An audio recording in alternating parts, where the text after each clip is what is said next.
Continuando con el diplomado de acuicultura, presentamos lo que corresponde a instalaciones y equipos acuícolas. Mi nombre es Franco Antonucci, mi correo electrónico el que tienen presente y esperemos que esto cambie. Ok, dentro del contenido hablaremos un poco de lo que corresponde a ubicación de instalaciones acuícolas, parámetros productivos, criterio económico de ubicación, factores ambientales que influyen en la ubicación, criterio de infraestructura, construcción, normas vigentes, selecciones productivas, tipos de tanques y estanques, elementos estructurales de las instalaciones, equipamiento y funcionamiento y sus dimensiones. Como primer inicio, es importante desarrollar lo que corresponde al esquema de procedimiento de diseño de la parte de piscicultura. Comenzaremos con productividad total. ¿A qué refiere esto? A las toneladas o peso promedio que se pretende establecer, el número de lotes o secuencia de batería, ¿verdad?, de producción, que está influenciada también por la cantidad de individuos iniciales alevines por lote y por su supervivencia, el crecimiento, la curva de crecimiento de peso o biomasa mensual, las densidades óptimas asociadas a los volúmenes y necesidades de agua y de oxígeno y los tamaños de tanque. ¿Por qué es importante señalar este punto? Porque en función de lo que se requiere o se quiere producir, vamos a estar asociado al tamaño del tanque y asociado al condicionamiento de la capacidad instalada. ¿Por qué? Si no tenemos suficiente caudal de agua que nos genere un reflujo o un cambio, esto nos va a perjudicar sobre el dimensionamiento de los lotes o del agua que tenemos. Los elementos básicos en la instalación acuícola en tierra podemos señalarlo en diferentes TIC: tomas de agua, sistemas de bombeo, rejillas y filtros, depósitos reguladores en el agua, unidades de desinfección en caso de que existan, redes de distribución de agua, bien sea de pozo profundo, bien sea de un cauce natural, río, quebrada, laguna, recintos de producción donde los vamos a establecer, y la red de drenaje o desagüe, como lo quieran indicar. El sistema de aireación o oxigenación, sistema de calentamiento en zonas que sean frías o en condiciones naturales. El punto 10 dependiendo de la magnitud o de lo que se quiera establecer en función de la parte acuícola. El sistema de control, los grupos electrógenos, donde están el sistema de batería o el sistema de electricidad que alimenta los motores, maquinarias diversas, equipos de matanza y manipulación, y por último las cavas de refrigeración o frigorífico cuando es un complejo bastante grande. En el caso de las tomas de agua, podemos tener cuerpos de agua de gran envergadura. Esos cuerpos de agua pueden ser represas, presas, vinculadas por sistemas de bombeo, como lo que tienen acá, o pueden ser tanto agua dulce como agua salada. En nuestro caso particular estamos trabajando más el desarrollo de agua dulce. Es importante conocer los caudales en el sistema de bombeo, que eso es lo que nos va a dar el sistema de recirculación y el sistema de permanencia de la lámina de agua que deseamos para la producción.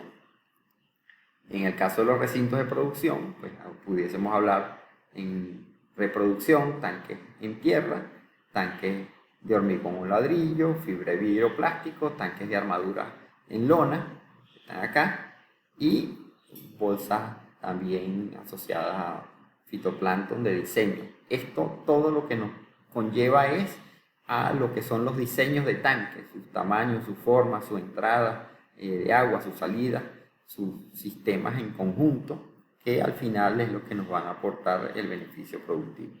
Los sistemas de depuración, que en muchos casos no son considerados, recuérdense que tenemos una normativa asociada a leyes ambientales, como es el caso de la ley del decreto 883 de calidad de agua. Todo cuerpo de agua que va a ser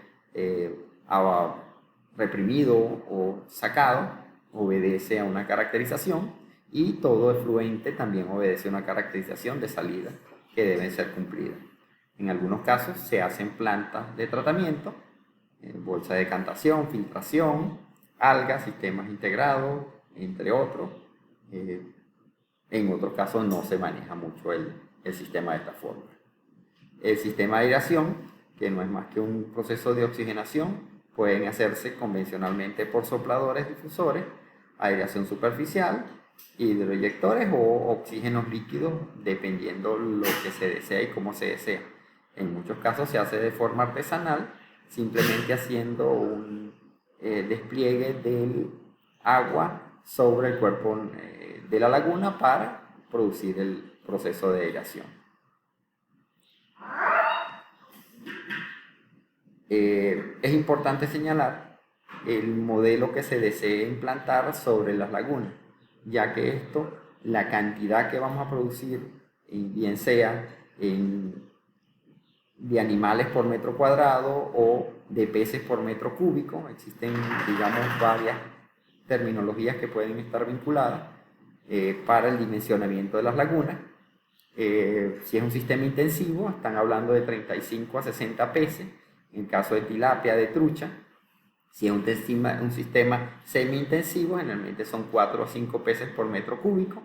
Si es un sistema extensivo, pueden estar hablando de 5 peces por metro cúbico. Esto es una referencia internacional. En nuestro caso, Venezuela, el Instituto Nacional de Investigaciones, INIA, habla de individuos por metro cuadrado. En este caso podemos ver que hablan de una densidad de un individuo por metro cuadrado, representado por una relación costo-beneficio de 1.98, o un individuo por metro cuadrado en cachamas a 600 individuos en 1.48, con manejo de alimentación pico maíz o sorgo.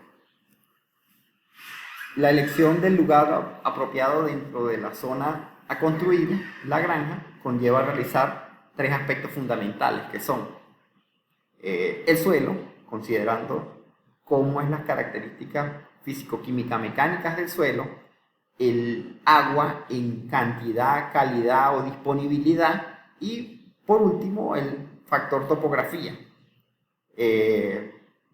Todos estos 3 componentes en muchos autores los señalan como básicos, sin embargo existen una matriz de diferentes variables que se conjugan, ¿verdad?, para la selección o el sitio más apropiado para el establecimiento de la laguna. Comenzaremos con la parte de suelo. Son lugares apropiados para la instalación de granjas piscícolas o piscigranjas, especialmente la construcción de estanques que deben contar con tipos de suelo que eviten la pérdida de agua. Esto no es del 100%, si sabemos que un suelo es arenoso, pues la infiltración va a ser muy rápida, no es muy aconsejable. Hay que utilizar otras técnicas, otros modelos, ¿verdad?, asociados a esas características para poderla construir. No es que no se pueda construir, sino que el costo aumentaría en función de la tecnología o el manejo que vayamos a dar. En este mismo sentido, ¿verdad?, un suelo apto para la construcción de estanques obedece a suelos que corresponden a suelos arcillosos, o a suelos arcillolimosos, o suelos arcillolimosos francosos, dependiendo la condición o las características del suelo. Tiene que conocerse esa condición porque es básica para evaluar varios aspectos que van dentro de la construcción. Primero, si voy a excavar la laguna, si voy a hacer una laguna, digamos, enterrada, si voy a hacer una laguna a nivel del suelo, si voy a hacer una laguna mitad enterrada, mitad levantada, o sea, todas esas conjugaciones obedecen a la condición de suelo. Es importante hacer una caracterización en profundidad de por lo mínimo 1 metro o 1,5 metros donde se desea establecer la laguna. En algunos casos, algunos autores reseñan, ¿verdad?, que pueden realizar 4 calicatas o 4 huecos, ¿verdad?, por hectárea. Sin embargo, depende de la condición de la uniformidad del suelo en la evaluación. ¿Por qué es importante conocerla en profundidad? Porque existen suelos que pueden tener arcilla en la parte superior y pueden tener arena en la parte inferior. Esto nos vincularía con una alta infiltración.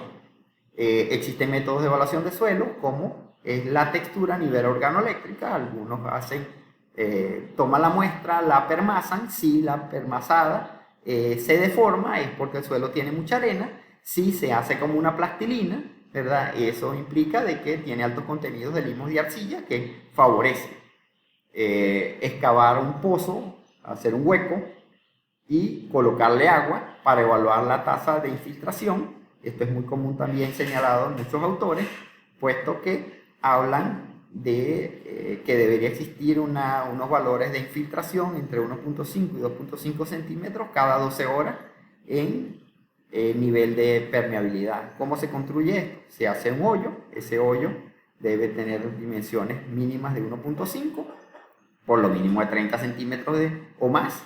Se le coloca agua y se va evaluando en la relación tiempo-pérdida de agua para ver cuánto es lo que se pierde de agua en ese suelo que se desea establecer la laguna. En el caso del contenido agua, existen unos puntos que destinan la parte acuícola.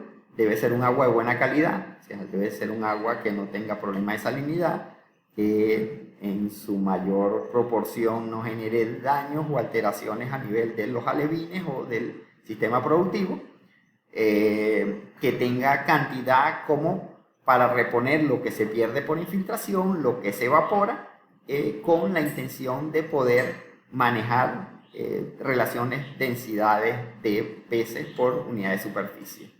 El recambio parcial del agua, mensual o diario, también depende mucho de la capacidad de ese flujo de agua que tengamos en un pozo, en un manantial, en un arroyo, en un río, etcétera, etcétera. Existen varias técnicas que nos permiten evaluar qué cantidad de agua podemos tener presente.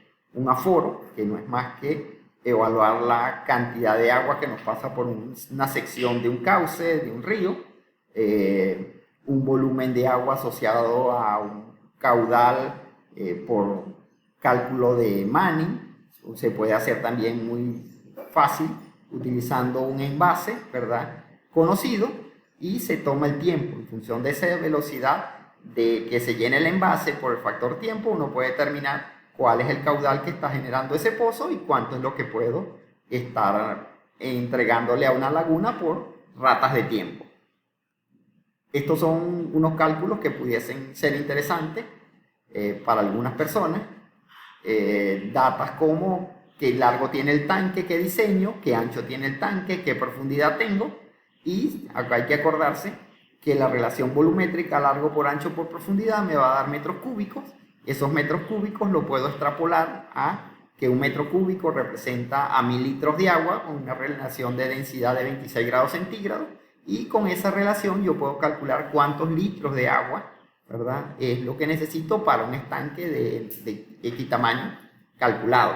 Si tengo un pozo, ese pozo me va a dar un caudal, infiero o cruzo esos valores asociados a ello y me va a decir cuánto va a ser la relación de capacidad de producción en agua.